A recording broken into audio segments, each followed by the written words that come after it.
Yes, hello guys, welcome back to our channel once again. This is our first episode of this video series we dubbed What You Should Know About Copyright, and in this episode we will mainly be defining the term copyright, the types of music copyright, and maybe when you should create a copyright. So, sit back and relax. If you haven't subscribed to our channel, then click on that subscribe button so that you don't miss out on our next episodes. You can also hit on that notification button so that you can be notified whenever we upload something new for you guys. Thanks for subscribing, we really appreciate you for that. Now, hope we all know that whether you are a songwriter or a performer, it's good to know a few key facts about the music copyright law. But before even we look at the few key facts about the copyright law, let's first get to know what music copyright is. So, what is music copyright? Music copyright designates legal ownership of a musical composition or sound recording.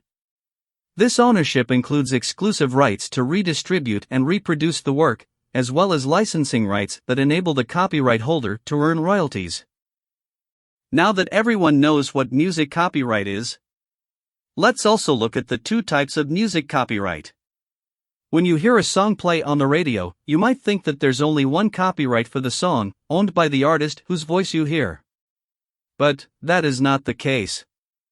In fact, in some parts of the world, it might be that the recording artist hasn't even earned a single coin on that radio spin. The reason is that each piece of recorded music has two sets of copyrights, one for the musical composition and one for the actual sound recording. And therefore, let's start by looking at the compositional copyright. This covers an underlying musical composition, which includes the arrangement of notes, melodies, and chords in a specific order. This type of copyright is held by songwriters, lyricists, and composers, and managed by their music publisher, who also partially own the copyright. While on the other hand we have the master copyright, which is the second type of music copyright. This type of copyright covers the specific sound recording, or master recording, that contains a particular expression of the underlying musical composition created by the performing or recording artists. This copyright is held by the performing artists and, typically, their labels. Now, sometimes, the songwriter and the artists might be the same person, or it might be a band that both writes and records their own music. However, even in that case, the music industry will treat the songwriter and the recording artists as two separate entities.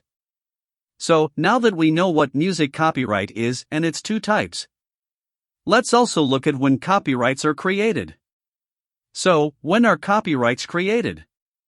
What you should know is that copyright protection begins when music is fixed in a tangible form.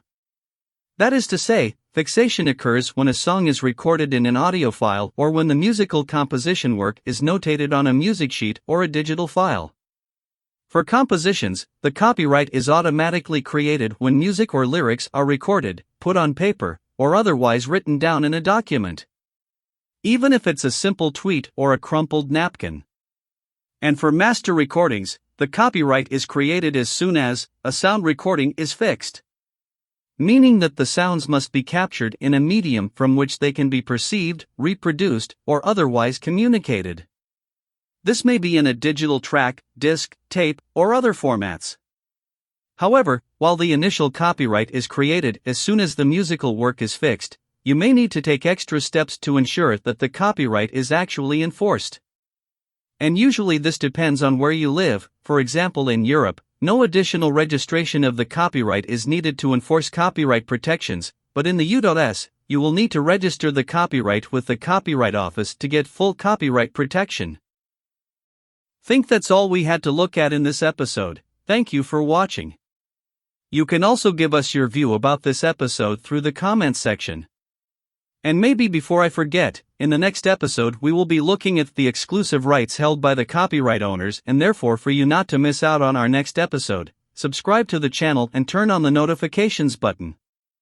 Thank you, have a nice time and bye-bye.